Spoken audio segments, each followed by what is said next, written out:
बदकिस्मत क्यों कि बार बार मरकज से हमें ये याद दिलाया जाता है कि हमारा खून जो है वो सस्ता है,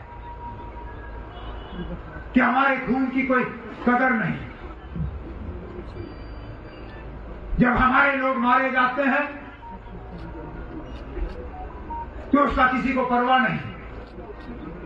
हैरान हुआ मैं देख के कल की खबर,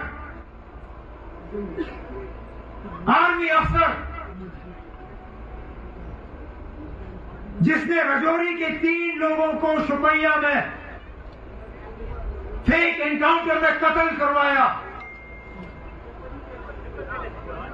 उसको सजा सुनाई गई थी। उसको जिंदगी कैद, उम्र कैद की सजा अदालत में नहीं,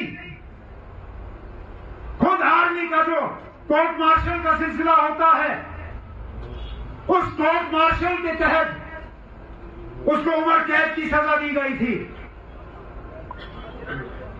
कल रिहा करके उसको खुला छोड़ दिया गया।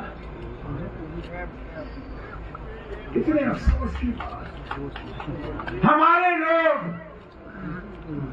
जो बिना किसी इल्जाम के जेलों में दर बदर की ठोकरें खा रहे हैं, तारीख पे तारीख, तारीख पे तारीख, उनको बेल नहीं मिलता, वो बाहर नहीं आते। कितने सारे हमारे नौजवान 2019 के बाद जेल में, हमारे सरकारी मुलाजिम बिना किसी कार्रवाई के उनको नौकरी से निकाला जाता है,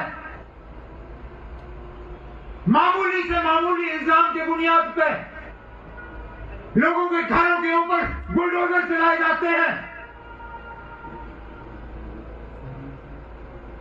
उस वक्त इनको कोई परवाह नहीं होती।